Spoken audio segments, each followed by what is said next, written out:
Welcome back to Watching Film of Varnadore Films. I'm Seth Varnadore. I'm a high school college football coach. Now I break down film here on YouTube. Florida's hired, potentially. I don't think it's quite been made official, but it seems pretty close to official. Florida is looking to hire Buster Faulkner as their new offensive coordinator, new head coach Jon Sumrall. Faulkner was at Georgia Tech, and he's kind of been around a few places in the South before that. And he's a really highly thought of offensive coordinator, and his offense is really interesting. So I wanted to go kind of take a deep dive into it. This will be Florida's first offense that isn't kind of run by the head coach in a while. Even though previous head coaches had coordinators, they were kind of in charge of it. So this is kind of the first, probably since Will Muschamp, where you have a coordinator that's not kind of totally running what the head coach wants to run. So it's a little bit of a different circumstance. So without further ado, let's get into it. So we're going to kind of go through the offense in a few different phases. We'll start kind of high level, kind of really zoomed out, just talk, what type of personnel does he use? Then, how is he unique formationally, if at all? And then we'll talk a little bit of the run game, which I think a lot of people are interested in. Does it function without a quarterback element? Then we'll get into screens and RPOs, which are a big part of the offense, and then the drop back passing game. So we have a lot of stuff here to cover. So this could be a longer video, but should be a lot of good stuff. So we'll go ahead and get started here with personnel. So Buster Faulkner uses and has used a variety of personnel groups throughout his career.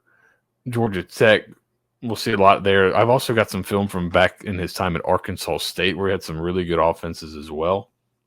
So we'll go ahead and get started here, just looking at personnel groupings first. So 22 personnel. So that's 2 tight ends, 2 backs, 1 receiver, right? You got a tight end here, 2 backs, 1 receiver, right? So 22 personnel. So a little bit of that. Here's some more 22 personnel deployed, or I'm sorry, here's 21 personnel. So 2 backs, 1 tight end. So you have 1 back. And this is going to be something when we get to kind of the formation side. Motions are a really big part of this offense. So you got your tight end there, your 2 backs here, and then 2 receivers, right? So 21. So a little 21 personnel. You've got another look at 21 personnel here, and they'll often put there'll be times where they'll put kind of different people at running back. So you could maybe say, oh, this is 12 personnel. When you use kind of an H-back type, it could be somewhat interchangeable, but they are do getting some true 21 personnel with 2 like tailback types, right? Some 20 where it's more of a 2 backs, 3 receivers, no tight ends on the field. So this is back from his time at Arkansas State. So 2 backs, then we don't see any receivers, right? So all these naming conventions, just for reference, are how many backs, how many tight ends, and then you kind of figure how many receivers from what's left over of the skill positions, right? So here's something Florida fans are well aware of after the last few years is a little 12 personnel. So 2 tight ends, 2 receivers, 1 back, right? So here are your 2 tight ends, your 1 back, and your 2 receivers, right? So 12 personnel, little 12. Some 11 where you got 1 back, 1 tight end, and 3 receivers.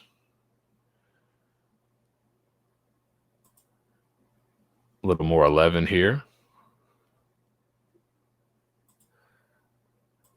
Some 11 back in his Arkansas State days. I didn't see as much 10 at Georgia Tech. I saw a little, maybe sparingly. I didn't watch every game, but you do see 10 here at Arkansas State. So 4 true receivers on the field, not 3 receivers and a tight end split out wide. They'll do that a lot at Georgia Tech, where they'll have 11 personnel, but they're in kind of 10 personnel traditional formations.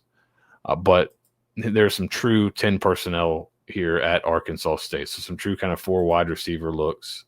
All right, so that's a good look at the personnel. So now let's kind of take a look kind of at what he does formationally that might be a little bit different and interesting, because they do some interesting stuff formationally.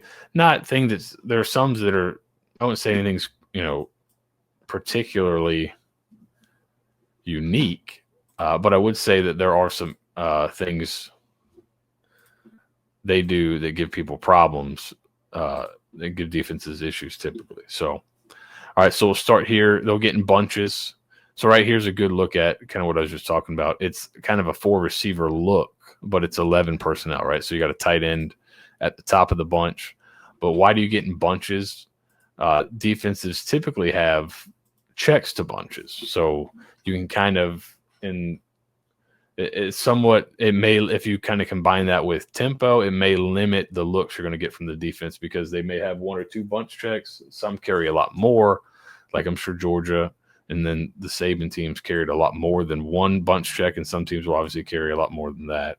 But teams may not carry a ton of bunch checks, so you can get people in bunch and get kind of some interesting coverages because you can move people around, right? So obviously the shifting you see here on all these, really big part of this is they'll start in one formation, shift and motion into another one, right? But the bunch, there's only so many ways you can play it, right? And you can create kind of issues for people having to, right? Why does bunch create issues? Because if you just say, all right, we're going to play straight man, you got to fight through traffic. If you're going to play, zone, you could have 2 people in the zone. It can just create issues. And he'll also run with a tight bunch, which I call kind of a squeeze. I would say this is kind of a tight bunch look. Then he'll do just some nub tight end stuff, which is I have one tight end. It's the kind of the in man on the line of scrimmage on one side, and then all my receivers are on the other side. Nub tight end looks can give you some difficult problems because it could make it difficult to where you're going to set the strength. Right, so here's bunch opposite the tight end. This is an 11 personnel look where I got my tight end here, 3 receivers here. But then again, all right, so am I setting the strength to the tight end or am I going to set it to the passing strength, which would be the 3 receiver side, right? So it can cause some dilemmas. It can maybe limit the looks you get just because teams have to answer some hard questions really quickly. So again, trips opposite the bunch, motion back to kind of a typical 2x2 set here. This is another thing he does quite a bit that can be really difficult for people is kind of 4X over formations, as I call them, or, kind of 4 guys to a side where you're going to have you have a running back in the backfield, and then you have your tight end who's on here, and then you have your X receiver who's also on. So the tight end's covered up, and then I have my other receivers here that are free to move and motion about, but I still have 4 guys to one side, right? So kind of overload 4 to a side looks. Empty, a lot of empty. Does a bunch of different things out of empty too. It's not just quarterback run. You'll see a lot of teams like you saw Florida at the end of the year a little bit. When they'd go to empty, they're going to run DJ Lagway, right? It seemed like a ton of the time if they're motioning out to empty or shifting empty, DJ Lagway was going to run, trying to get a light box. They'll do a lot of stuff. So they'll go, jet, run the quarterback, and I'm kind of cycling through the plays quickly here, just because we'll get into a lot of these plays as we go. But you can see empty to run with motion. They'll shift into empty here, and again, empty is an issue. Like, do you have an empty check? Again, some teams, right? It's not a cure-all. It's not going to work every time, right? If you kind of get beat up front with a light box, it doesn't really matter what you run, right? But empty can obviously get guys out of the box, especially if you can run your quarterback or if you have quick game associated with it. He'll go empty and then orbit motion. So there's just a ton of, and then he's doing some interesting stuff. So empty here with quads to one side. So you got 4 receivers to one side in a diamond look. You end up losing kind of here one-on-one. Just you got numbers out there and you lose your block. But just that's an issue. And this is another kind of really funky issue here. I think this is difficult. You go bunch, which again, all right, what's your bunch check? And then also you're going to have a receiver outside the bunch. He's on here.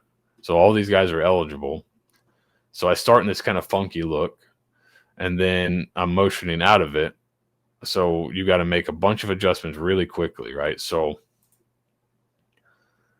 And then the X over stuff to where you're going to have kind of two receivers that are on the same side. One will not be eligible if they're both on, right? They're both covered, but it gives you a ton of variation in the backfield to do a lot of things, right? You can go to that 4 to a side. You can have both guys moving, motioning, pulling, right? And it's hard if you shift into it, especially to know who's eligible and who's not inside, right? You may shift into it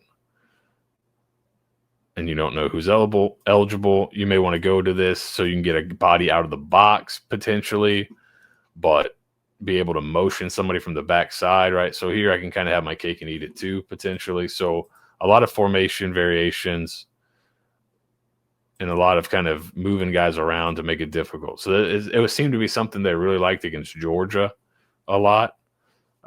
So it's interesting. You go through and you watch these games and you can kind of see a little bit, all right, what's kind of the wrinkle this week? He does a really good job of putting things together.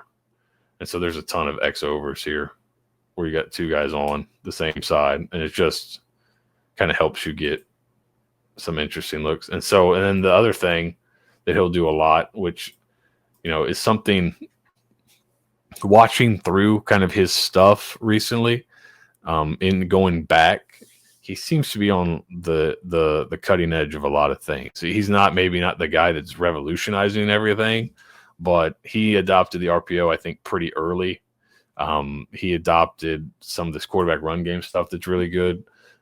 There's some other things we'll get to in the passing game that are kind of things you're starting to see the best offenses in college football and the NFL do, and he's doing them.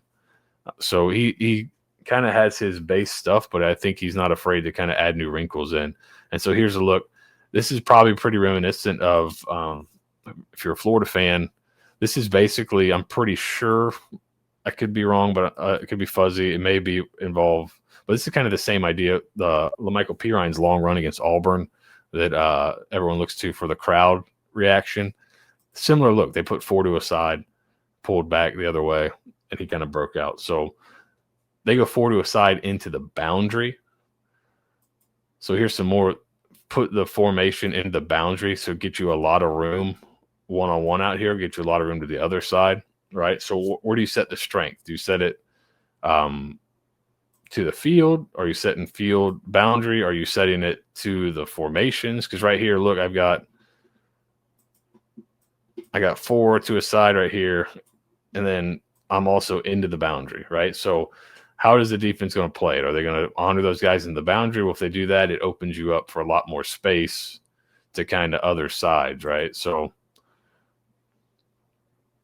if I do kind of honor the strength into the boundary, well, now I got a lot of room to the field. And you'll see in some of these that the room to the field gets exploited quite a bit. So, right. So look at all the room you have to the field here. So it's a simple swing, but instead of maybe if the ball's in the middle of the field, I'm catching this thing out here by the numbers, there's not a lot of room to go. Putting that formation into the boundary, now I have a lot more room. And that linebacker or defensive back's got to travel a lot further, right? So formation in the boundary is something that's in his bag for sure. And so a lot of interesting formation stuff. Here's a really good example of it. I go formation into the boundary empty. I go bunch. So all right. So what's your empty check? What's your bunch check? All right. So I'm gonna get my bunch look. How am I gonna play the bunch? Well, it's also into the boundary. Okay. So you got to play the bunch. You got to go to your bunch check. Well, then we also got empty the field. You decide I'm gonna bring pressure, and then you just get cooked by a slant, right? So. And it happened in this game a few times, right? So what's your bunch check? What's your empty check? What's your formation in the boundary check? So a lot of his stuff you can kind of see is just constantly making the defense think. What are our checks for this? What do I have to do? I'm shifting. I'm changing formations with motion.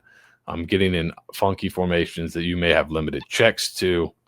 I'm doing a lot of things to make the defense think. It's not static. It's not slow.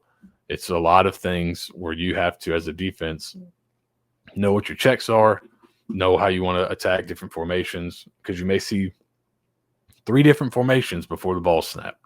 So you've got to really be kind of all over that. All right, so next we're going to take a look at, we've kind of seen personnel, so a wide variety of personnel usage, which I think is good, right? I thought the last couple staffs at Florida have been somewhat dogmatic in their personnel usage. Like Mullen's teams were very heavy 11 personnel, and you kind of go back and look at some of those teams, and it certainly feels like if you were putting the 5 best skill guys on the field, 2 of them would have been running backs. So it would have been interesting, or it would have been kind of a good look if you're trying to get your best guys on the field to get maybe 2 backs on the field at the same time. I think you look at recent Florida teams, it doesn't feel as if the tight end group is the best group that maybe, especially last season where you had Montrell Johnson and Jaden Ball on the team. It would have been cool to see those guys on the field at the same time more, so more 20, more, 21, different things like that. So it is interesting to see him, Buster, kind of get into a bunch of different personnel groupings, running the gamut from 22 all the way to 10. I haven't seen any true empty 0-0 personnel, but it's possible that he's run it. So, and then with all his motions and shifts, it does make life difficult for defenses to match all of that. So that's kind of just the kind of general section of the offense. What personnel will he use? I think whatever's best. What will he do formationally with motions, shifts, and kind of these formations that have limited checks? I think he'll do a lot. So he's constantly making defenses think and rethink and get set. And if you couple that with tempo, it can be really difficult. So now we'll get into more kind of finer scheme details of run game, play action RPO game, screen game, passing game. Let's get further into that, and we'll start talking here with the base run schemes. All right, we'll start first with kind of the more base runs, some inside zone. Again, watch how much they shift in motion. You're going to get a jet motion here after the shift, and it's really just looks like an inside zone look, or my line is here. They have kind of an arc with it for the quarterback to read it. It appears the back's hitting the front side. There's also some looks that look like inside zone potentially, that could also potentially be possibly duoed. I don't know, depending on where the back is hitting it. There's some that definitely look more like inside zone. So let's say this is an inside zone look here, or a mid zone. There are some, like here, this could be duo potentially. Where the back is kind of coming to the back side. I don't know if he's got the read potential to break it out. I wouldn't think with this tag to it, but it's possible. And maybe this is being used as a stretch to get a defender out, so it opens up the cutback lane, because this is an RPO, and we'll talk a ton about RPOs here in a little bit. But you have some inside zone, you have possibly some duo. So there the quarterback pulls it, potentially could throw it here. We'll look at a couple of these from the backside, so you can kind of see the line moving in unison here. So they're moving in their zone. Quarterback pulls it. So I'd say probably more inside zone than duo, but when the back inserts kind of on the back side of it, now he doesn't make that cut front side. Sometimes it looks like inside zone if the back is hitting opposite the center typically. It could be duo, but hard to tell for sure. He seems to be hitting the front side A-gap. Duo, at least when I've run it in the past, it's kind of we're hitting kind of the backside A-gap, looking to bounce back away from the line. Same thing here with a slip. And you notice all these runs are out of different personnel groupings, right? Here's with the arc. Quarterback run's really important in this offense. It's not the only part of the run game. I think a lot of people, there's a lot of it. I think a lot of people have kind of seeing Haynes King in the quarterback run. It's a good element to the offense. I don't think you have to have it, but it's nice to have. So he got some. They do a really good job. What Buster does a really good job of is going. We'll see here in a little bit. You go split zone where he's kicking out. Right, we're running zone here. We're kicking out the end man. We're giving it right, and then they'll go like slip or bluff. He'll come like he's gonna kick out the end man, bluff around him. See a really good example right here. The quarterback keeps it and follows. So right there, right here to the defense, it looks like split zone. He squeezes down inside. And now you get a puller outside and the lead blocker. Here's another look at slip here. Again, look at all the motion, the eye candy of it. Make it look like split zone. You've run enough split zone. This guy squeezes down inside. Step here, bluff him around. Good hard run, fake, good hard sell there. Gets the backers to step up, and you pull it out there untouched. Here's some other zone where this is, to me, I think this could be a broken play, but it also looks like it's almost like quarterback toss where we're running zone here. And this is something they'll do a lot. They'll pair a lot of things and have kind of bash with it, which is back away from the scheme, right? So he's running toss here. I think it's possible the quarterback could toss it, or if he doesn't get it, if he doesn't like the read, he can keep it inside. This one almost looks like a broken play, but I'm guessing this is what was supposed to happen in terms of fake the toss. I don't know if somebody kind of messed up here because it doesn't look totally clean, but it does result in a big play because the safety gets out of place with the toss action to the back. This is quarterback zone kind of bash look off of the jet look. So there's no fake here, but it's still kind of the jet motion where he could fake it potentially. And you'll see this. They do a ton of power read, which we'll get to in a little bit. Could give that, could read this. But it really looks like it's just quarterback zone the whole way. Get downhill. You see it's a 3rd and short. Picks up the first down, right? So that was more of a tighter mid zone maybe. They do some wide zone as well, which Florida fans should be pretty well acquainted with. Really hitting that outside track, getting vertical. Good cut by the back here. Nothing special in terms of scheme or up front. It's just wide zone, but really good run by the back. And you'll see from the back here the difference, right, between that first zone was a little bit more vertical, right? This one is a little bit more horizontal, right? So you might hear it's called stretch, right? It's a little bit more horizontal here in my opening steps, right? Cutting the backside, running. A lot of time, and you've seen Florida do this a lot under Napier in the past. So horizontal displacement to create vertical seams for the back. Here's some split zone. True split zone we talked about. Inside zone. And you see this paired up top with that X overlook to where you got trips up top. We got 2 in the backfield that can motion and move. Split zone here on the goal line with an orbit motion.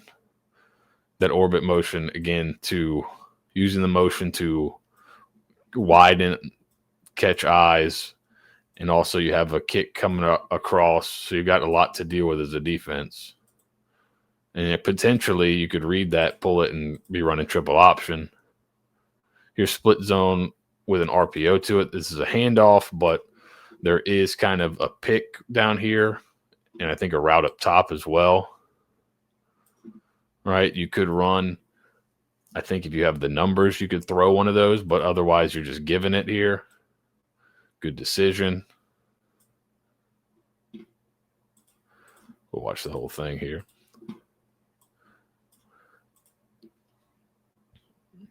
And notice the little subtle.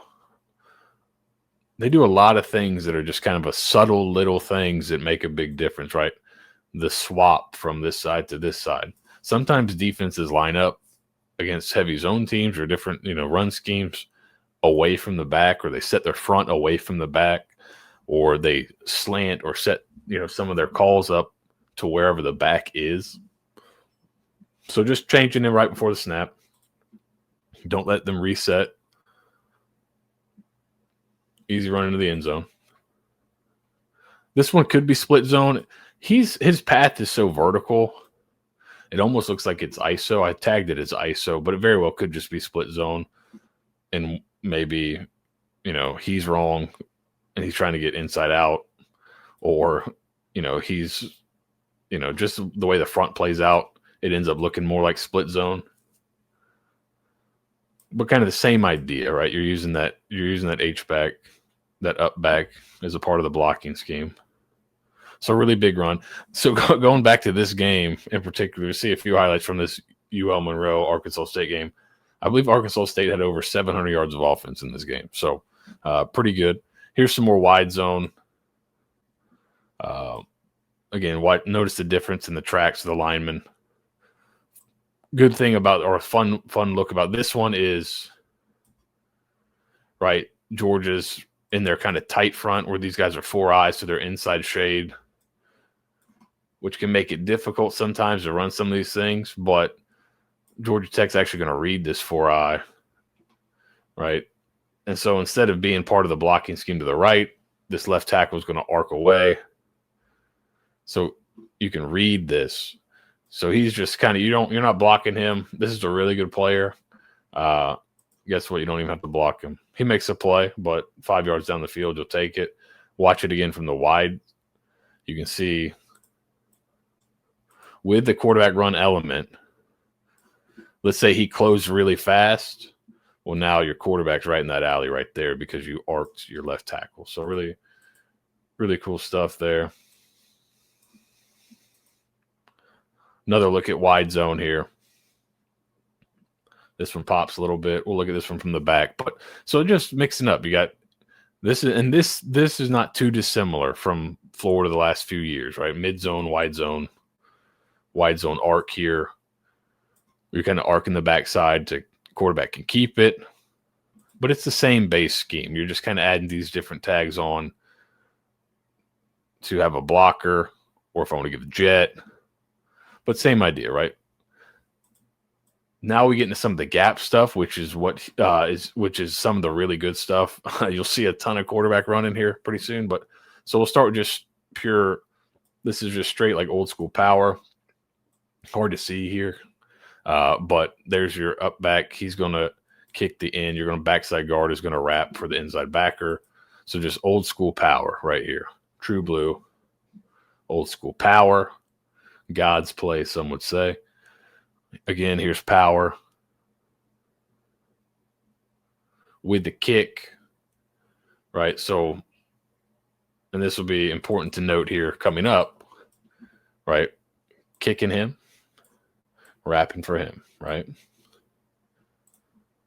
Kick, wrap, go. So, when we get to power read, there will be no kick. So here on the goal, this is something they like to do on the goal line too, is go power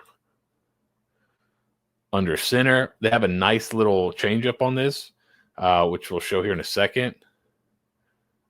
Is they get in this look, in this kind of short yardage look where they run power, and they actually run kind of inside zone to the up back with the fullback here, which is one of their tailbacks, right? This is a true 21 personnel, 1 tight end, 2 backs, and 2 tailbacks. So not like an H-back. So that's a nice little wrinkle.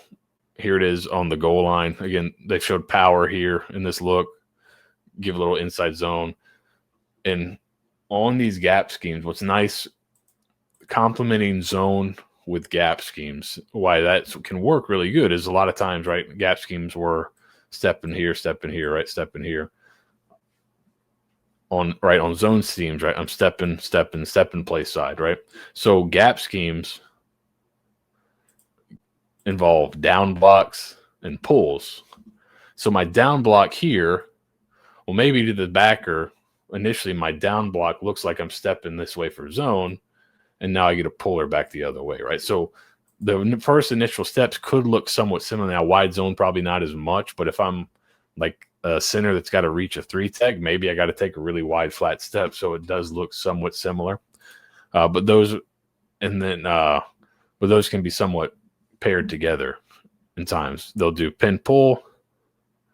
This is seemed like a wrinkle in this game in particular, the pin pull. North Carolina State is kind of where I saw that one from this past season. Here's a little like true, kind of like a almost the buck sweep look. I don't know if it's by front or what, but you get the two pullers, so you got a sweep look here. This is not something I saw a ton, but saw it a little bit here in this Arkansas State game from 2017. But this is the stuff that they're known for right here. So this is counter GT. You're pulling guard and tackle. That's the GT. So the guard, so we're down, down, down. Guard is going to kick. Tackle's going to wrap. So not too dissimilar to power in terms of, right, we're trying to kick out this first guy and wrap the second for this area here, right? So here's a good look at it. Kick, tackle, wrap, back hit it in the seam. And also look how kind of the stacked formation here. We talked about those funky formations, bunches, squeeze, X overs, 4 to a side. Here's a wide stacks. So how are you going to play the wide stacks? If you're going to play 3 over 2, well, now I get a really light box in here. Really light box, and I can kind of read this backside in. So now I've got a bunch of blockers for the bodies in the box, and this is kind of what happens when you get that. And this was off some tempo, I believe. So here's another look at counter GT. Again, guard and tackle. This is a good one. You see this one from the back here. This is a really well done look at it. You see you got down. Center gets all the way back here. Awesome. Down. Kick. Wrap. There's the seam. He's gone. Same look off the jet. So the jet coming and trying to widen some guys out, right? Maybe the jet widens this end to make this kick easier, widens the backer out of the play, right? So all this movement, all this motion gets guys out of the way. Here's another look at counter. You got formation, and this is a kind of a real sick one here. Formation into the boundary, 4 guys to the side, and then you're bringing the counter GT back the other way. So really good stuff. Counter GT with the orbit motion.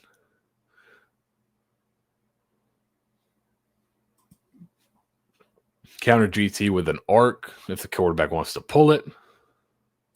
So you see the backside here. You can run a bunch of different ways. He's going to arc. And the motion, the back's going to start wide. Motion back here again. If you're setting it to the back, or if you've got an empty check, you're going to start an empty. Now motion the back all the way across, and he's coming back the other way. So really well-designed stuff. Shift. Counter GT, and then you have the 2 blockers here arcing if the quarterback pulls it, and he does, ends up getting tackled from the other side. Counter GT bash.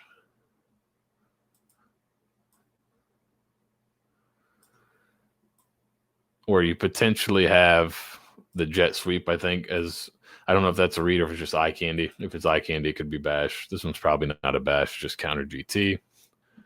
Here's one that's kind of a counter bash where you got to back away right here. So the bash, the backs are away here, and the quarterback's reading this. We're going to arc there, here. If I want to give it, I'm there. But I have the counter coming back this way. So read it. He gives it.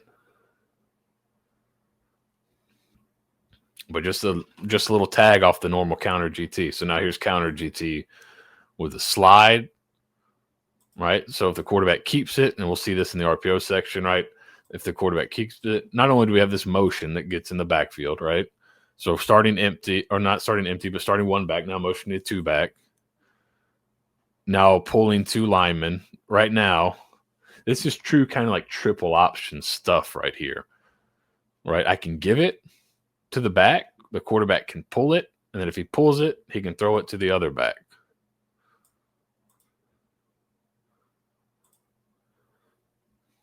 Same kind of look here with the orbit motion. Counter GT, if I pull it, I can throw it, and I do. Easy completions for the quarterback. Here is it paired with the smoke screens outside or the now screens outside. Again, I can pull this and throw it as the quarterback.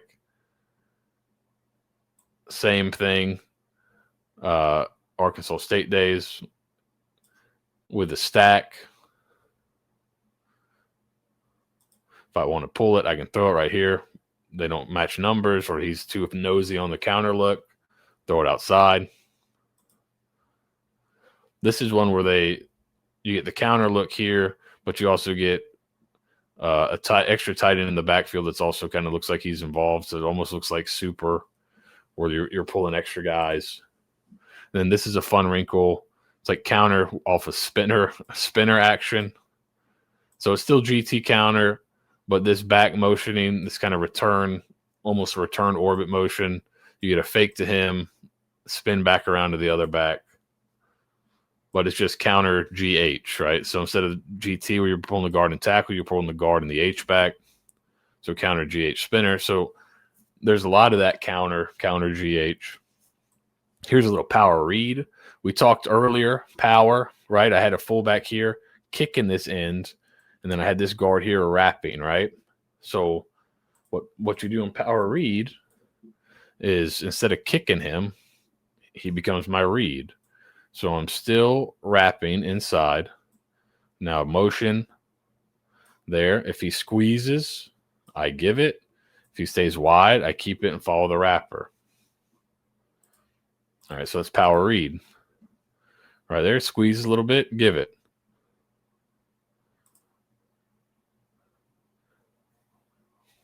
Again, shifts and motions, man. It's a true. This is one. It was hard to not just play against. This was difficult to kind of chart.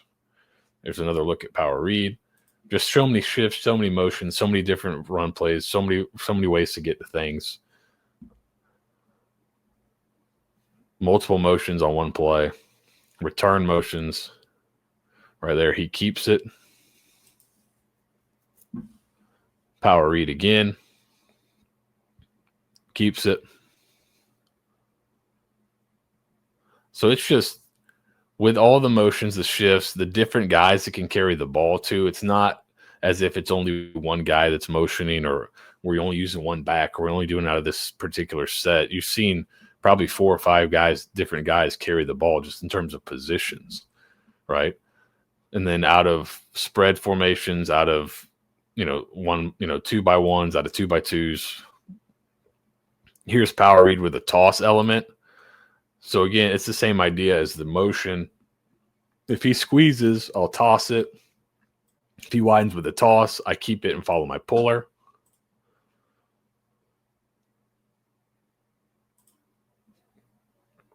And here's quarterback count. So there's a ton of quarterback counters. So it's the same kind of counter rules. Here's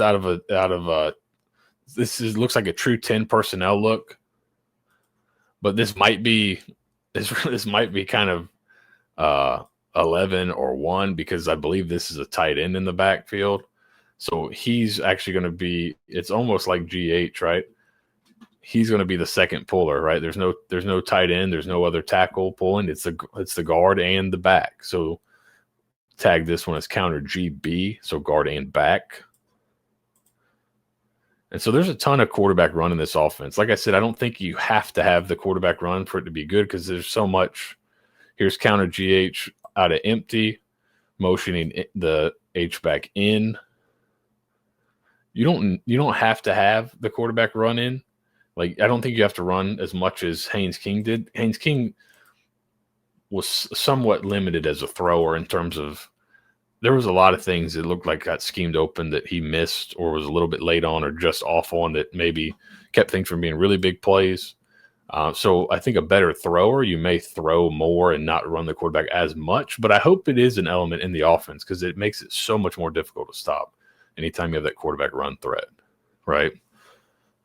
Especially with how much they move and how the other things, right? So here you can see there's orbit. They'll pair the quarterback counter stuff with the ability to throw bubbles. So you could throw bubbles to the motion guys. They kind of off the motion. He could be static. The second puller could be in motion. You could be faking a toss look. And I think this is like you're not really reading it. You're just faking that toss look. This is a short yardage situation right here. So I'm not really reading this. I'm just faking that to get flow and then getting vertical behind my pullers. Same idea here. Fake it to get flow and then get vertical in there for the touchdown. And we look at this formation. Empty. Fake it. Follow my puller. Motion across. Fake the toss. Get vertical. So it's just a really diverse run scheme. And the quarterback stuff is really good. So you kind of hope that they keep that in, whether that's a healthy Lagway or go out and get somebody in the transfer portal. I don't think you have to run them as much as you did at Tech, but it's nice to have in the bag because it is such a fun element of the offense, and it's really, really difficult to stop, right? So there's another quarterback counter, GT, with kind of that look where I can read with the jet look, right? So I could potentially give the jet. I don't know if they're reading it. It doesn't seem like it. But when you read so much other things, it's hard to tell for a defense. Are they reading this? It doesn't really matter, right? You got to honor the fake. So because they can give it, the quarterback can keep it. They also do a little so other things. So that's kind of you got the quarterback counter, the quarterback, all the quarterback gap runs, but you also have a little lead draw. So right here, I don't know if he has the option to throw these, but you can watch the back here. He steps up like he's in protection. You see him kind of take off to lead block. So this to me is draw all the way. Now, I don't know if they have the option to throw, but it is running kind of a smash to where, we're getting everybody here out of the picture, running routes at the sideline, try to get them to the sideline with me, and then I can just follow my blockers here. Another quarterback draw look here. This one's not as successful, not bad, but you can just see it still looks like the back it's part of the play. You see the back kind of, I could be wrong, but the way he kind of goes upfield there, he could just be scanning and pass protection, but looked like kind of a draw look to me. And then I would assume he has the ability to throw based on number count if he wants to. Here's just kind of a straight quarterback ISO near the goal line. He punches it in. So, yeah, that's a look at the run game there. You go back and watch that really diverse run game. A lot of interesting things in the motion and shifts and all that kind of stuff. Obviously makes it really difficult to stop with all the window dressing, all the movement, the different ways they get to the same scheme. So what's really cool about it is you can kind of, when you do that much window dressing, when you do that much motion and tags and things like that, the linemen don't have to learn a new scheme, right? It's counter. They got to know basically, is the guard and tackle pulling? Is it counter GT? Is it counter, GH where the guard and the H-back are pulling? Who are my two pullers? But for most of the guys, it's counter, right? Power is power read. Just changes, doesn't really change anything for the line. So you can have all this diversity without really having the line learn a ton of new things, which obviously the less you make them do, the more you can put in and the more success you'll have. So next, we're going to look at, obviously, if you have a pretty good run game, you should have some good play action stuff, and you should have some good RPO stuff. So let's go ahead and take a look right now at play action and RPOs. All right, if you're running any type of wide zone, I think, and you're thinking play action, the first instinct would be boot off that look. So we can kind of see they do have a little boot in. And I thought this Gardner-Webb game was interesting. They had to play with a backup quarterback, but they gave him a ton of easy throws, like boots here. You'll see a ton of screens from this game. And some play action shots that are kind of easier reads for the quarterback. Here's a little boot from Arkansas State. And you can pop guys open because you're faking to the orbit motion guy. You're getting your back fast to the flat. So your back is the guy in the flat, and you can throw it to him, put it on your running back. He breaks the tackle and scores. Boot with the jet motion as well. There's just, like I've said over and over and over again, the pre-snap shifts and motions. And again, that's a throw you can make, right? So getting easy throws for the quarterbacks. This is the first play of the game against Clemson. Big game this year. So want to get your quarterback something easy. So not only is it boot, but you also get, this is a big trend in football too, is getting, which they can do because they make the fake with the receiver, is getting your back fast to the flat. So instead of using a tight end, you can kind of use your back fast to the flat. That's a big trend, and kind of you'll see a ton in the NFL and college. Well, just easy boot throws. You're on the goal line. Same idea, getting the back fast to the flat. And then this is a big one you've seen a ton of teams use. Not just now, but you got the motion here. This was also something they did against NC State, which was interesting. They almost lined this guy up like a really wide tailback and a split back, but he's really a slot receiver, but he's kind of in a 2-point stance like he's a running back. So they did this wide split, which was kind of interesting. Every single game you watch, there's a different wrinkle, which is, it's not just the same kind of thing every week, which is interesting. You can kind of see, okay, this was the wrinkle. Like when we talk about Clemson later on in the passing game, a ton of flood.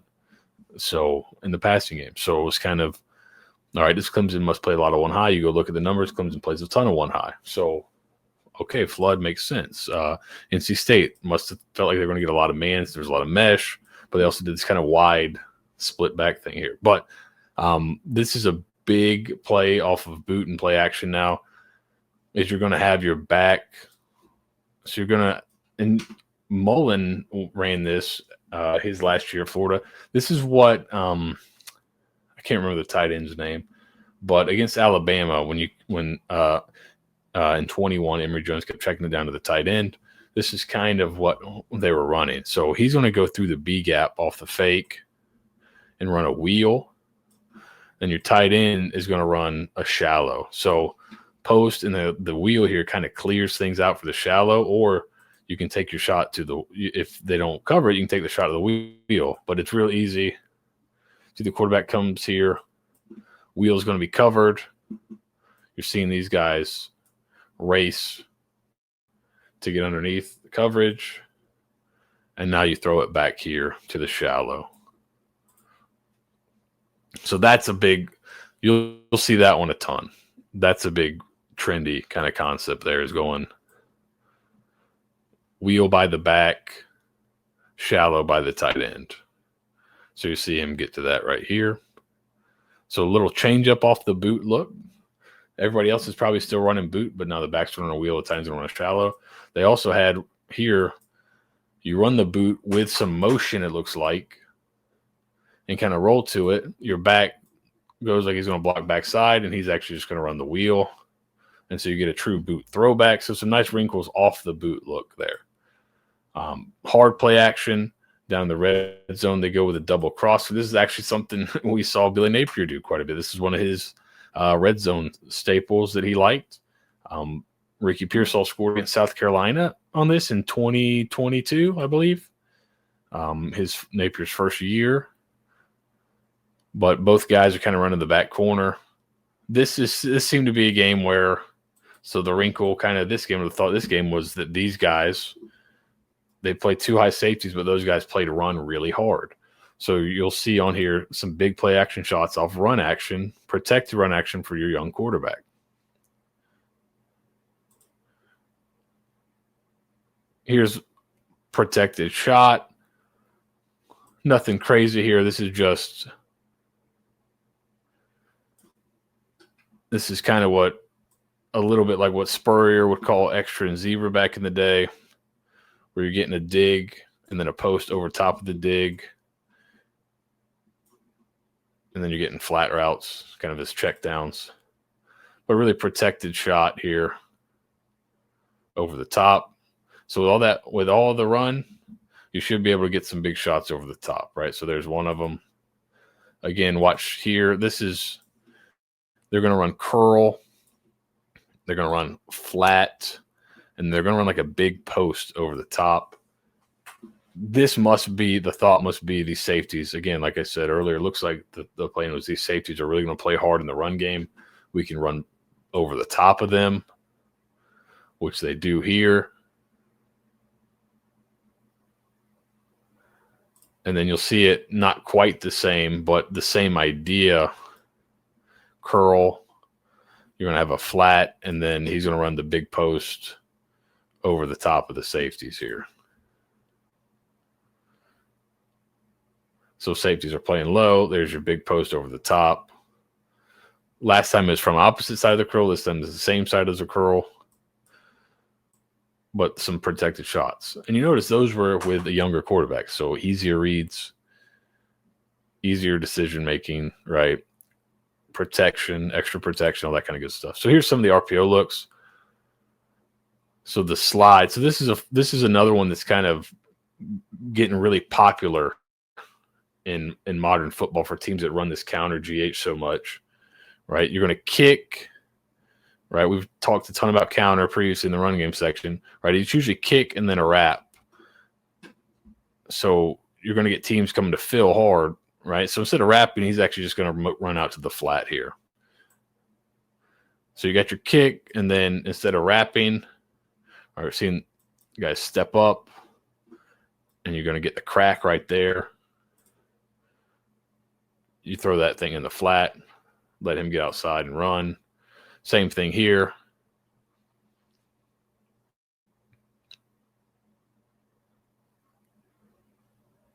Pull it, throw it to the slide route. We call it a slide. People may call it different things, but same thing here. Make it look like counter GH. Looks like counter. Now I'm going to pull it, throw it to the slide route. Right, so teams start playing downhill in that counter or even split zone. I can slide that guy out. Inside zone, slide.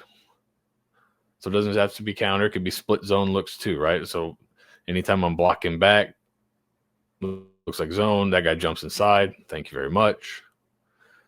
Jumps inside. And then becomes triple option, right? So he jumps inside right here. First option, he's taking that one. We're coming to crack here. So now he's my pitch read, basically. Here's my dive read. Here's my pitch read. Takes the dive away. I pull it. He takes the pitch away. I keep it. All right, triple option.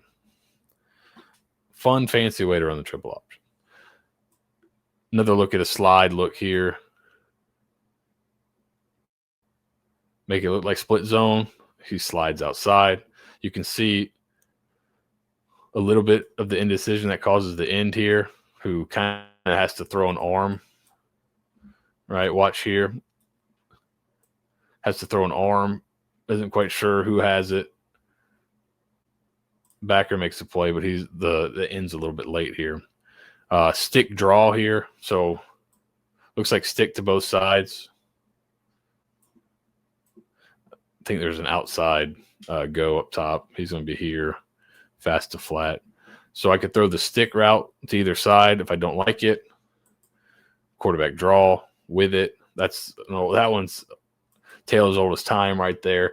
This is early in the RPO era, kind of. But,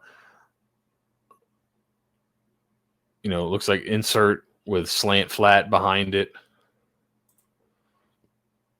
Inside zone here with speedo or a go route and a speed out. So if he's playing off, he stays inside. I can rip that thing out. Backside. Another split zone RPO down here. I think we've watched this one already, right? Could have handed it, gave it. This looks like split zone with a glance. Down in the goal line here. Could be straight play action, but it's just kind of two glances off the zone look. RPO split zone glance here. Split zone RPO glance. Then you got go split zone. You got to go outside. You got hitches up top. If you like the go ball, you can take your shot out there.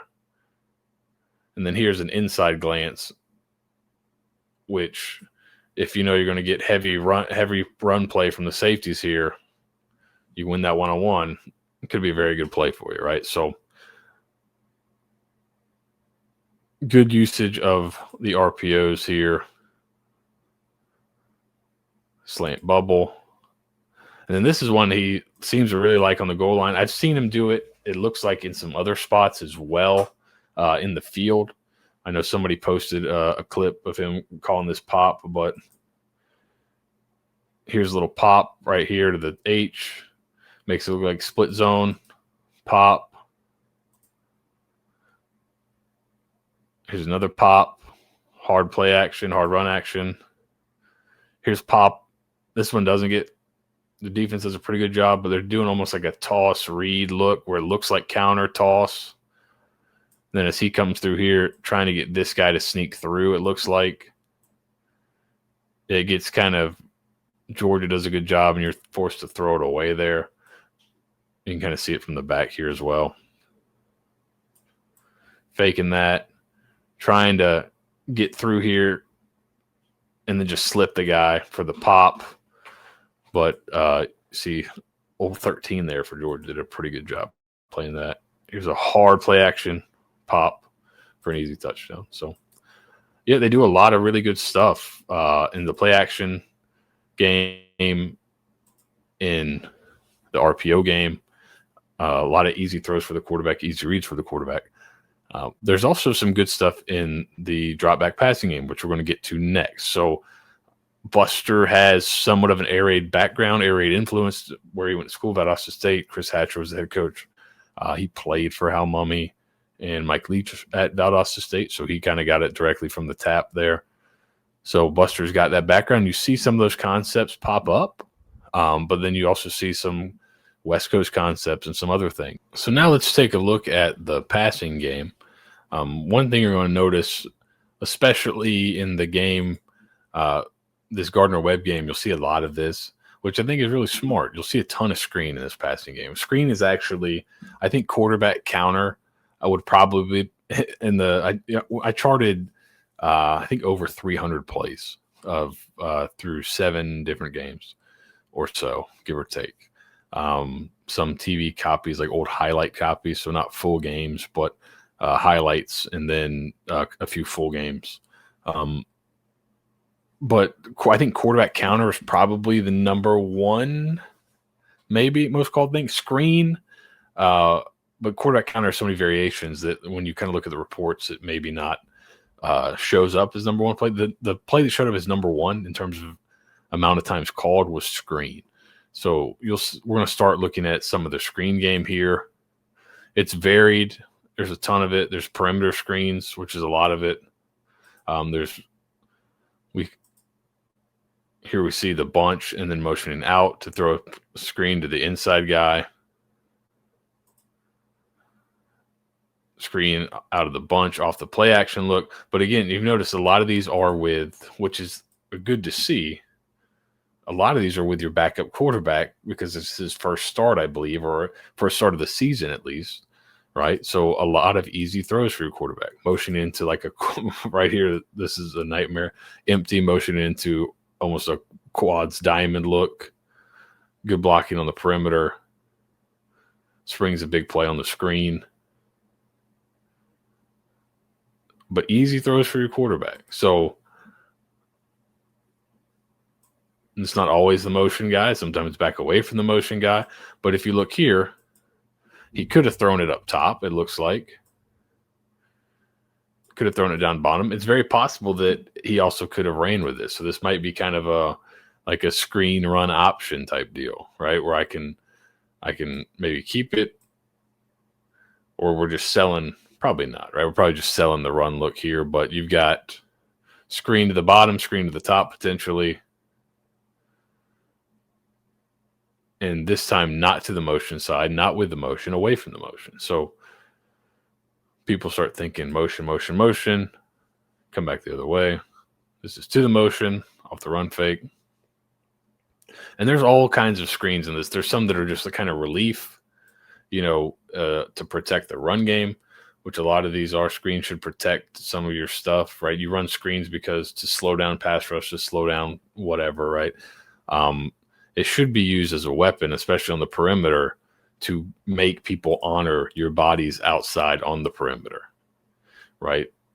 If people aren't going to honor your guys outside, there's not real use to putting guys outside, right? If you're going to get a loaded box and you can't beat people outside and make them cover you, it's going to be a long night. So these screens can kind of keep people from cheating you. And if you block them up right, you can get pretty good plays for a really easy, quick investment, and doesn't take, John Elway to come out here and throw screens. So you're going to see screens a bunch of different ways, a bunch of different formations. And in my opinion, well-designed offenses are typically, that one wasn't great. Well-designed offenses are typically really good screen teams because screens involve landmarks. They involve timing. So teams that are good at screen are typically good offenses. You don't see a lot of bad offenses be really good at screens, right? So I think it's always a good sign when you're a good screen team. Kansas City Chiefs, Andy Reid, one of the best screen guys maybe in the history of football. Really well done. You hear guys like Jeff Schwartz talk about he played, I think, briefly for Reid with the Chiefs, but always talks about how well-designed the screen game is and how that is a good reflection of kind of offensive coaching because it's so you have to be really detailed to run a ton of screen really well. And you see here, they're throwing a ton of it to different guys. They've thrown to the outside guy, the inside guy, thrown to the backs, thrown to the motion guy, thrown away from the motion guy. Here's a shallow screen. So this guy's going to run a shallow, which they'll run a ton of shallows with some of their other concepts. The back's actually coming in here to block, and everyone's just blocking. So all the receivers are already blocking. You're dropping it to the shallow guy. So it's a shallow. It's kind of a screen. You're showing pass. You're not having any linemen go downfield, but it's a screen. You're throwing the shallow. They try the old shield screen. Georgia does a really good job of killing this thing. But this is one that a ton of people run. Started with, I think, the Patriots with Tom Brady were really good at this, where you'll kind of bring this guy in motion and just try to block that and make him run through the traffic.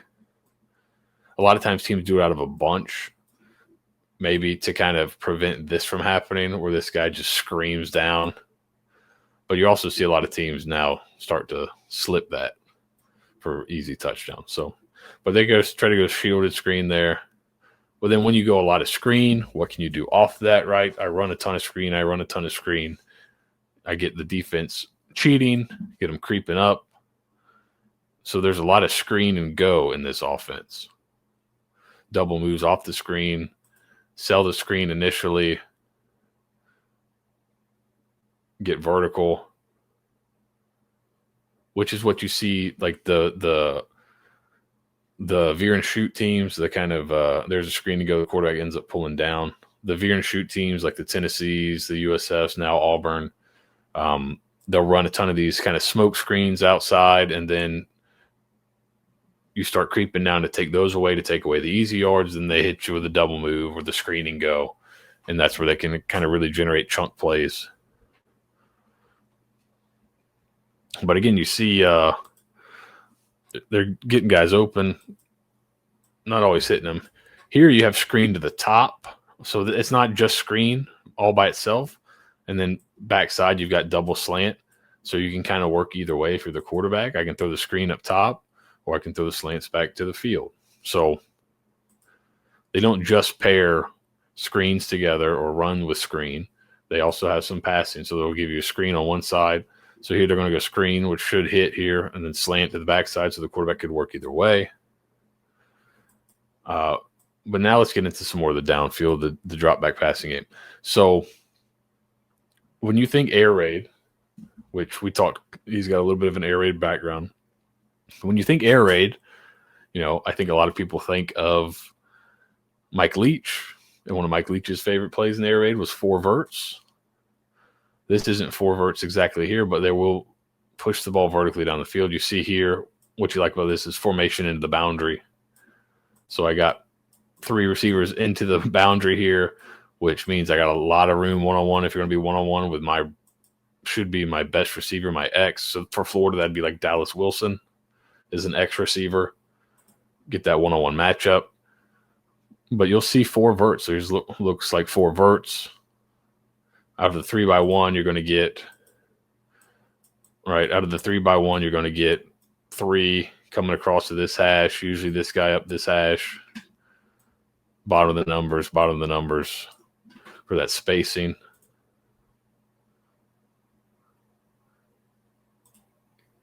I'm not sure. Now, some of the air raid guys got to the point where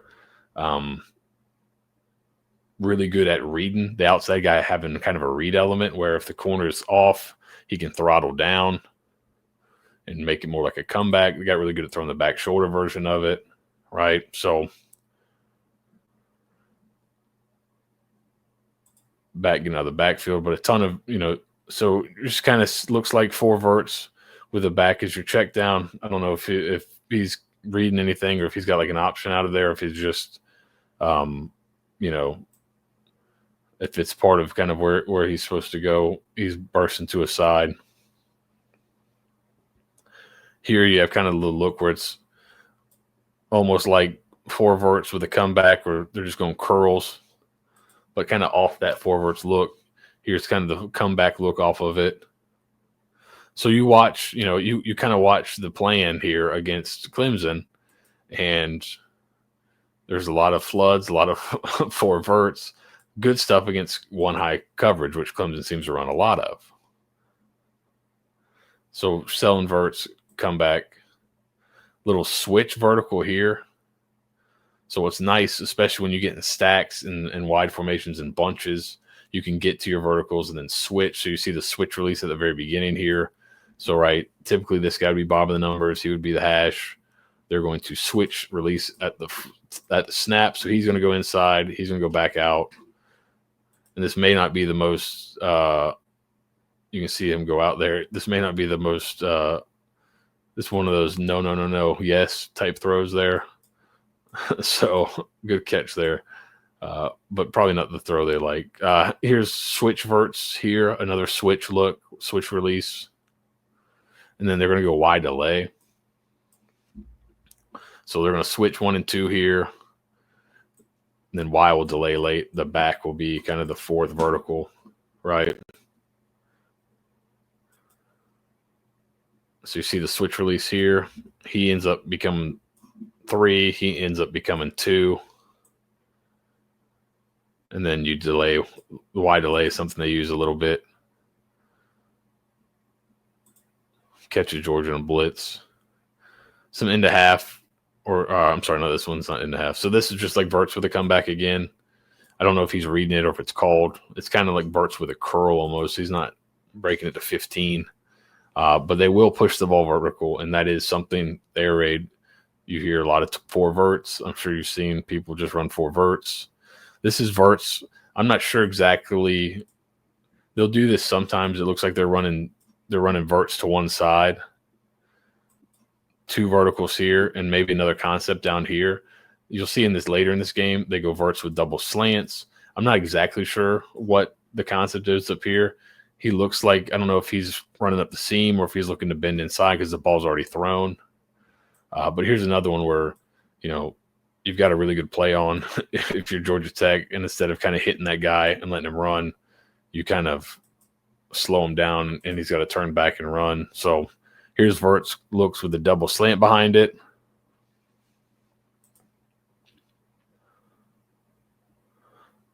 Another two verts, double slant. This is something they liked against Clemson as well, the double slant look. Here's a key. I think this is late in the game here. Key pickup, first down. Then here's, again, wide delay off the vert. So another thing you hear a ton when people bring up the air raid and is mesh. So those two crossing routes, some people run it differently. The stuff around the mesh, but the mesh is the two shallow crossing routes, right? So you're going to get a little bit mesh rail. So the rail, the back is running kind of a wheel route or a rail route. Mesh, you're hoping if it's main coverage, you get some type of rub. And they're going to go rail and put one over the ball. So this is one, it's interesting.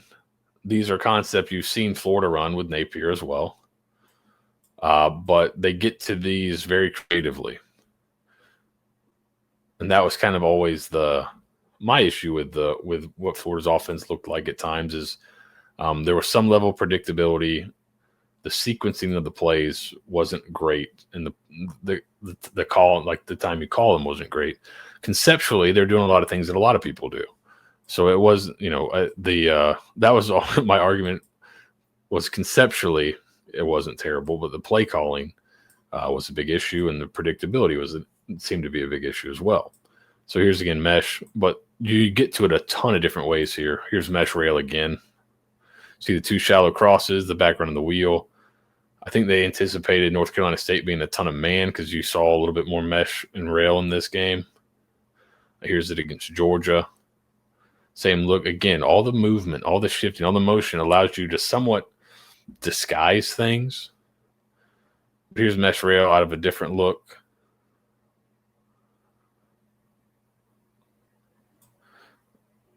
All right, it looks where the back, he's almost motioned to a bunch, but he's just running, right? He's just replacing where the rail route would be. If I was running out of the backfield, I'd be running the rail here. So that's the rail route. You got your crossers. He's going to be over the ball guy. He's going to be an out route guy. So if everything's kind of muddled up inside, I can kind of work this one-on-one. Otherwise, I can work this shallow coming across here. And they had some pretty good guys at receiver, especially a couple years ago. I think he ended up, one of them ended up going to Auburn. But here's off the jet, the mesh rail look,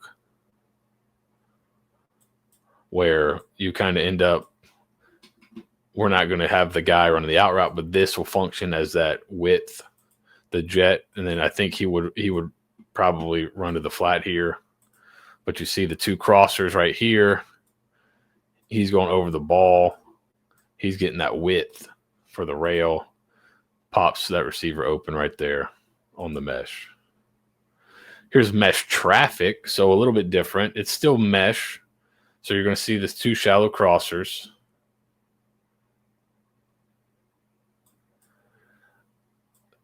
So traffic, you're bringing this back from the opposite side and getting him to the flat and just trying to make all these guys run through a bunch of garbage. So right here you see you're going to have a shallow here. You're going to have an over the ball here. You're going to have another shallow trailing, this shallow coming across. So you got mesh, and you can almost have an extra guy, and the back is to the flat here, making, if it is man coverage, making his guy run through a lot of traffic, right? So that's why I call it mesh traffic. Michigan scored on it against Alabama in the Rose Bowl a few years back. Saban's last year. Their touchdown pass to Blake Corum was mesh traffic. You see it a ton, especially in the goal line. This is mesh with a crosser attached to it, which is an interesting variation, right? So everybody else is kind of normal mesh looks. You've got the crosser coming here, over the ball, right? Back's going to take the flat here. And then you have a deep crosser. So you're almost getting to, like what we talked about, 3-level flood here, where you got the deep, the medium, and kind of the short, right? So you're kind of flooding these levels. It's over the top there. And then another air raid staple, which we saw a lot of in at Florida, but it's just a great. The air raid has done so well that these concepts, especially the real, have become really popular across different systems. Everybody's stealing them because they're pretty, they're pretty much, applicable wherever. So to me, this looks like Y cross, where he's going to be the crosser, and he may not be the Y in the offense, but just Y cross, just how it was originally tagged. And you have a flat, then you have some type of deep threat. It could be a go, could be a post, but really the crosser with the dig behind it is kind of in my brain. That's Y cross, right? So here comes the crosser, and you see the dig is behind it, right? So I can kind of work deep, and then kind of work the apex defender underneath if I don't like the deep, and then kind of work back to the dig, and maybe not knock your microphone. So there's a Y cross. To me, this is another Y cross variation. If I see a cross in a dig and somebody getting, that to me is as a cross variation. This is an interesting one because it's on the goal line. So you're almost running kind of just hitches here, trying to hold guys down and get this cross to the back pylon and the dig back behind it. So you have kind of that crosser variation. And this is another one, right? We talk about, better throws on some of these. The passing game looks a little bit better. Look at the release. Vertical, then jump inside. He's trailing you. So now this guy's got to fight through this, which he's not able to. If you just put the ball on him right now, it's a easy touchdown. Ball ends up a little late behind him. Can't score. So with the motion, and you got a vertical. I think the tight end kind of stops on the cross and sits, but I think he's the crosser, and you got the dig behind it. Same idea, but instead of running it right, what's great about these concepts is it's just like landmarks, right? So I got a deep guy, I got somebody short, getting the width in the flat, then I've got my crosser in my dig back behind it, right? So as long as I get somebody to these spots every single time, it's functionally for the quarterback, it's Y cross, but it may look a little different here. So how Georgia Tech's going to get there now is they're going to motion. He's going to run a hitch. So the outside guy, instead of running the deep part, he's going to take the short part here. They're going to go slot fade to that one, and then you've got your crosser, right, and your dig. So you're getting to all your spots, but just a little bit different. So it'll be slot fade instead of just normal Y cross. But to me, that's still Y cross. And maybe I'm wrong. But this sort of looks like to me when you kind of start to add these elements onto each other. But they'll do some interesting stuff. Like this is a concept they did a few times against Georgia where it looks kind of funky. But I wonder if they've got, some teams will go, we've got, like Mullen was big on the concepts, named concepts, and he'd have one main concepts, two main concepts, three main concepts, right? So they might have, and then you just kind of mix and match them. You could have some full field stuff, I'm sure, but there's also times I'm just going to mix and match these, right? So let's say I've got a concept, down here, which is just my corner concept. All right, so he's going to run a corner. But here, it looks like, you got a crosser and a dig. This motion is a unique element, though. And you'll see this kind of later. Some guy pops open. But you're almost using this as traffic, but you still got the crosser here, the corner here, the dig there, and he's going to kind of just sit outside of it. To me, it's still kind of functionally wide cross. You end up getting the dig late, but it's paired with a different front side. Now, still, you got somebody working the deep area of the field here. So instead of running the go route there, the tight ends compress and run the corner, but the corner, so deep third, deep area, crosser, dig. So to me, still wide cross, but we're just getting to it a little bit different way. Here you have some pivots down low, but you still got, it looks like a cross and a dig behind it, right? So search the goal line here, play man, see if I can get over your head, push vertical, run the dig on the back line of the end zone, run the crosser, hopefully over the top of this guy with all the swing kind of. And if I don't like all that, I can throw the swing to the back with the lead blocker, which is kind of on the cutting edge. You've seen that a ton in the NFL last few years, making its way down to college and high schools, right? So, and you see it gets to that super late, you get enough of the block, score a touchdown. So pivot, this one looks like pivot, like a pivot smash almost. We're going to get the pivot, the corner, then the crosser coming back here on the back line of the end zone. And then they'll start adding some shallow into it, this is one you've seen Florida do a little bit under Napier, is run vertical, have a crosser, an intermediate crosser, and then a shallow crosser coming from the same side. It's functionally just flood, but just from a different look. So here you get the deep shot again. You can dial him up for him. Hits this one. But so a lot of floods and shallows and things like that against Clemson. So it's interesting to see. Again, you're seeing there's the dig, or even it kind of throttles the dig down into almost a curl. You got the crosser. You end up throwing it to the back. This is what we talked about earlier with that formation into the boundary, how much more room you have to throw this thing flat, right?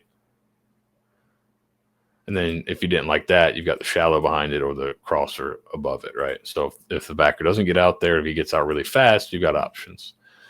So then this to me just looks like shallow cross, which is a little bit different, right? And this is different than, not too dissimilar to the West Coast drive concept, but a little bit, you bring the shallow from this side and you bring a dig from the opposite side, and you can kind of high-low guys in the box here. So you get the shallow wide open.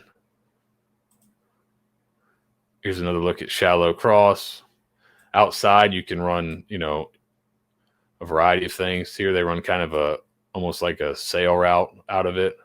And then look at the kind of not quite a switch release, but kind of. He's going to go vertical, and I'm going to go right underneath his feet inside. So he does end up becoming the outside player, and the outside guy ends up becoming the inside player here on the shallow, with the dig over the top, right?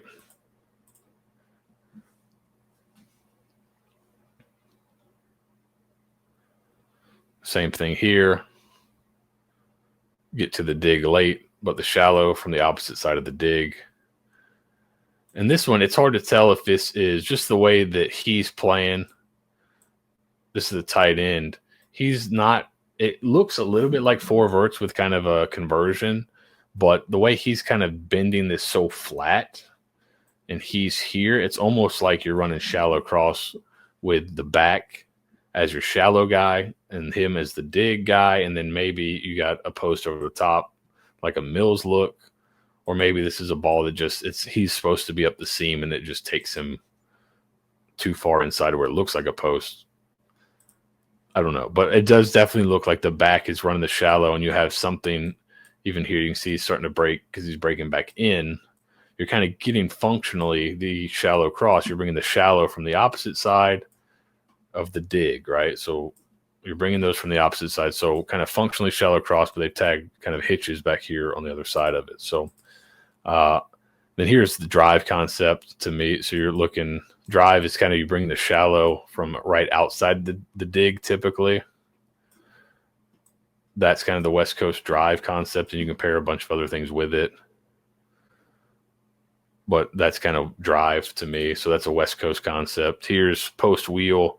So the shallow, other ways to get to it, right? They're going to go post. The back's going to run the wheel. And then the shallow. We kind of saw it earlier off the boot look, but it isn't, if I turn and run with the post, and then my backer here, or my apex, turns and runs with the wheel, I should be able to get the shallow kind of in the spot vacated, right? They don't run with the wheel, I got a chance to throw the wheel if the corner runs with the post, right? So here they throw the wheel. Again, this is the game that's 700 yards of offense in right here off the fake. What's interesting about this is it's a split backfield. This is a receiver at running back. So again, kind of doing interesting stuff with the personnel. There's a receiver at running back. He runs the wheel. This concept also makes it difficult, especially with this look right here, where if I'm playing some type of defense where I've got to play the flat here, and this is kind of threatens me in the flat right now, I've got to play it hard, especially with that. So now if I run with the wheel, it opens up the flat. If I don't run the wheel and the post has been run with, it opens up the wheel, obviously. So try to go to it again here. Nebraska does a good job making the play, but something they like. And then just regular post wheel.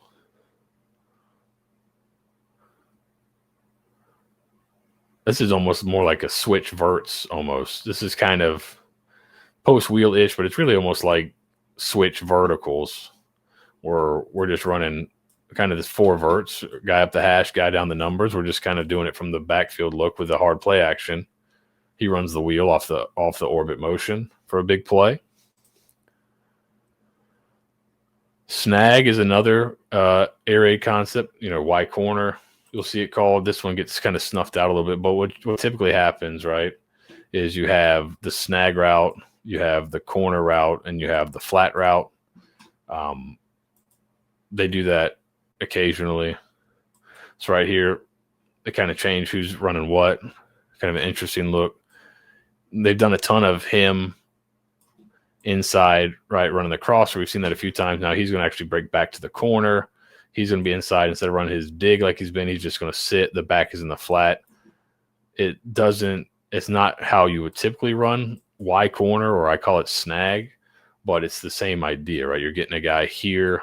You're getting a guy in the flat here to cause the horizontal stretch, and then you're getting the guy in the corner here to cause the vertical stretch here, right? So I got to stretch vertical. I got to stretch horizontal, right? And if your quarterback makes a good decision and you guys run good routes and you have good spacing, you've got a good chance. Now, Georgia does a good job killing this a little bit and limits the spacing, and the pressure causes him to throw this high. Here's snag. Again, not exactly the way you normally would draw it up where the outside guy has a snag, but he's going to be kind of tighter and run a corner. He's going to run almost a hitch. Then you're going to have a swing here. You could maybe say this is almost like stick as well. You could call it stick, I think, as well, which is a quick game concept. And this may be a stick more to them than snag, but it's kind of the same idea. And what they've done here is by putting 4 strong, right, 4 receiver strong motion, he actually is going to be a lead blocker for him. So if you do kind of fall back and play underneath these routes out there, I can drop it to the back on the swing, and now he's got a lead blocker for him. You see this is one we talked a little bit about earlier. See it a ton in the NFL, and kind of it's made its way down to college and high school as well. Packers did it a ton with Jordan Love, Matt LaFleur. Here's snag, kind of again, same idea. You're getting somebody in the flat, somebody here, somebody around the corner, right? Somebody intermediate. Then backside, you're running kind of a version of smash where it's really a rub. Trying to get this thing right now, throwing that to the flat right there. Bang. Georgia does a good job with it. Georgia's pretty good on defense, but you still ended up scoring a ton of points on them. So this is Flood, we've seen a lot of this in the Billy Napier offense, right? Flood, it's usually by any other name. It's really, I'm putting a guy vertical. I'm putting a guy in the deep third. I'm putting a guy in the intermediate third. I'm putting a guy in the short third, right? So really good against a lot of defenses, but you can kind of run guys out and then high-low and underneath defender is what a lot of people like to do with it. They'll run it in a variety of ways. They'll run it there. That looks like more of a straight vertical. This is kind of almost like a scissors look, but similar idea here. But the releases and how they switch to it is different. It's right here. Watch the switch releases. I think he's going to inside and then back out. And then the back, after he makes his fake, would be the intermediate or the short option, right? So right here, your deep option is running the post. Your intermediate option is running a kind of a sail, not quite a corner, not quite a flat out, kind of a rounded out. And then your short option is the back off his play action fake. Now, it's still, to me, flood because it's a 3-level on like 1/3 of the field. But you could also maybe call it scissors. Some people would just call it sail. To me, it's kind of functions as flood. Again, flood, short, intermediate, deep with a corner. They'll run flood with a corner. And here's kind of a good look at it. Flood, corner. So he's going to run a high angle corner. He's got the sail. You see the back squeezing to the out.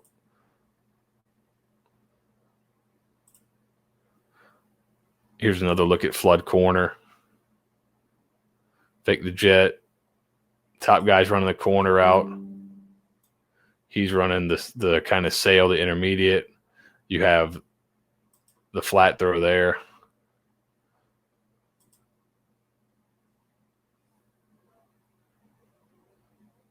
Fake the reverse.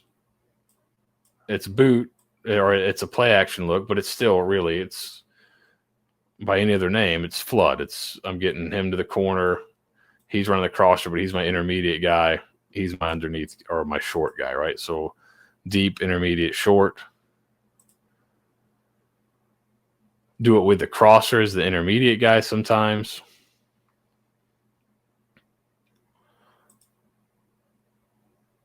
Do it with the swing route. So right here, you could throw the swing back this way, or you got the shallow. So this one's interesting, right? You're bringing it from, this is how Florida like to run it quite a bit. You're bringing it from the opposite side. And then if you want, you can throw the swing back here, right? You've got that option. Instead of throwing it to the shallow side, we're going to make the shallow guy become the short player here in my flood concept. So you can see how, while the concepts are similar, and for the quarterback, it's similar reads, they're getting to it a bunch of different ways. Here's an interesting one. It's like flood, but also mesh. So you get kind of mesh right here, and then kind of a flood concept with the other receivers out here. So there's your deep guy, here's your intermediate guy, here's your short guy, but you also ran mesh. So good variations on these. On those floods, here's just curls. So we get somewhere it's kind of just straight curl. You'll get somewhere it's almost looks more like West Coast Hank, where you're getting a guy close to over the ball. You're getting a true curl flat. Like the way he sprays this release and cuts it early, he's, to me, the flat player, and he's the curl player. So it's kind of curl flat, just a different way to run the curl flat, which is just, everybody runs curl flat. Curls up top, slants to the bottom. Right, but it's just kind of looks like Hank to me, old school West Coast, where you got a guy kind of over the ball, intermediate, deeper curl, flat. Then backside, they're running kind of like a shielded slant almost. Or they kind of you get a rub there with the main coverage. Curls down here with stick up here. So curl, here's your curl, here's your flat, here's your over the ball, then here is your stick backside. So Georgia brings a blitz, you got somebody sitting there right for it. Really good play there. Again, curl flat. Motion guy becomes the flat guy. Kind of the more over the ball inside guy, deeper curl. And then up top, looks like smash. Ball gets tipped there. Another kind of staple play that a ton of people run is dagger. Usually you got a guy clearing out, you got somebody in the flat, and then you have a dig route.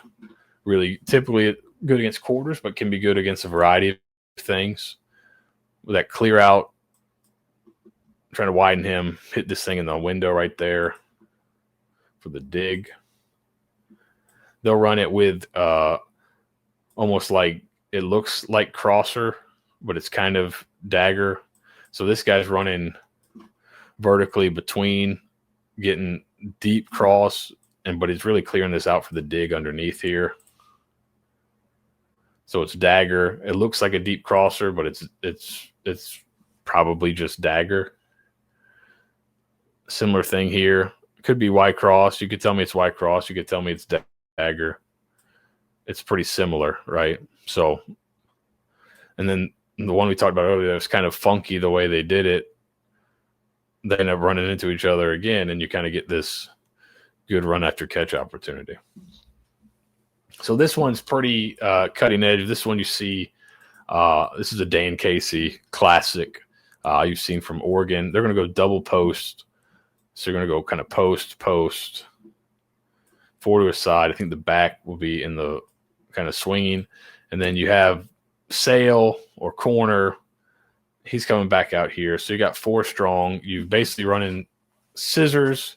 You could be call it flood with a double post, but you got 2 posts clearing that thing out really for this sail or corner out here. And it's really difficult to stop because you're putting 4 strong, right? So, and they get to a variety of ways. It's not just the number 3 receiver running all the time. Here you got a receiver in the backfield that runs the sail, which, I mean, that's pretty gnarly right there. So the creativity in moving guys around and changing who has what, but landmarks are still the same. It's kind of the really good stuff here to me. Same idea, double post with this kind of the sail route there.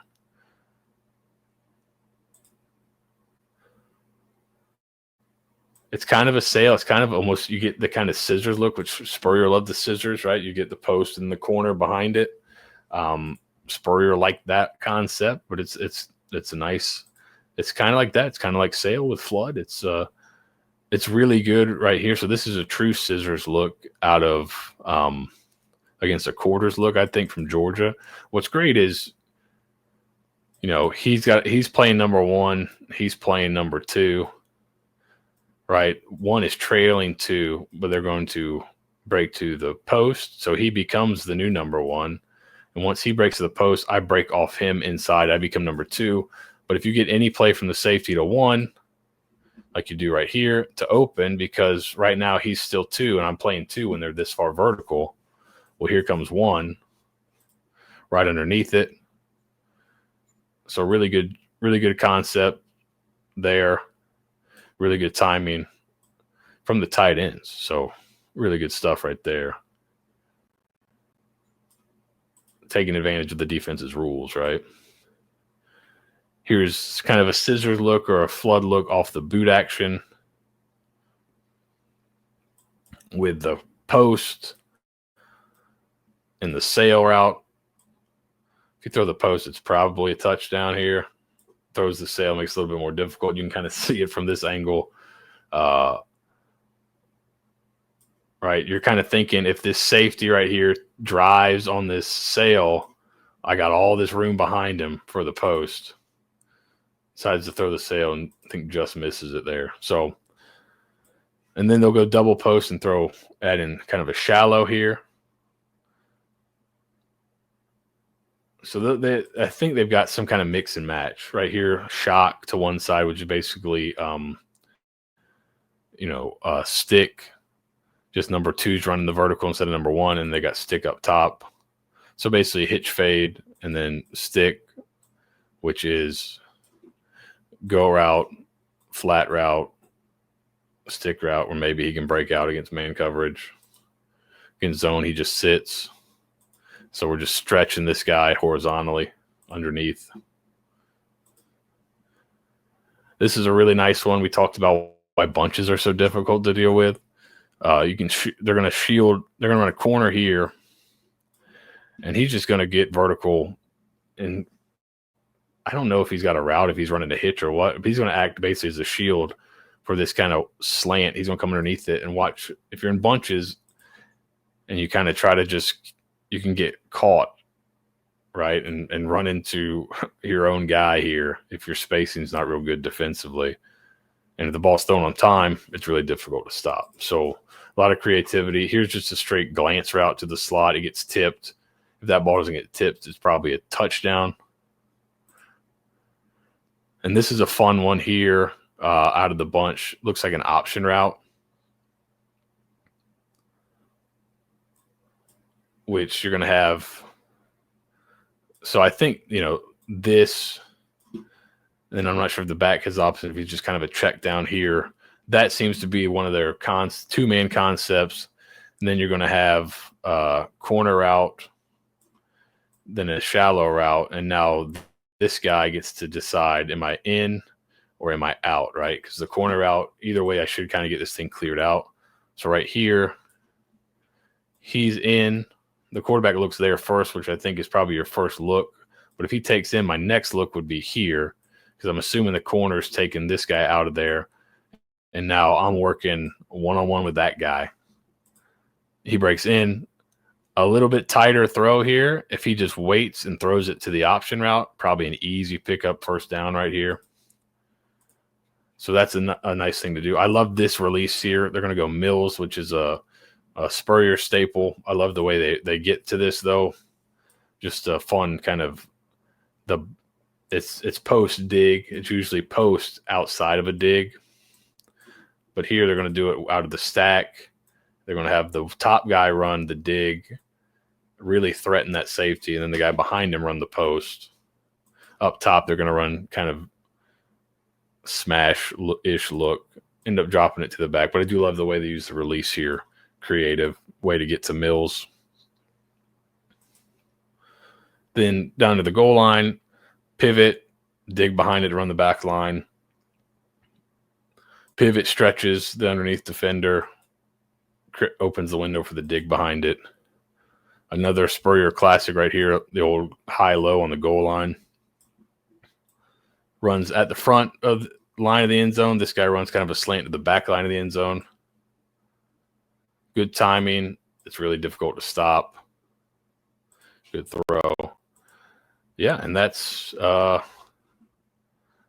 passing game. Now, there is one more section here. So there's one more thing.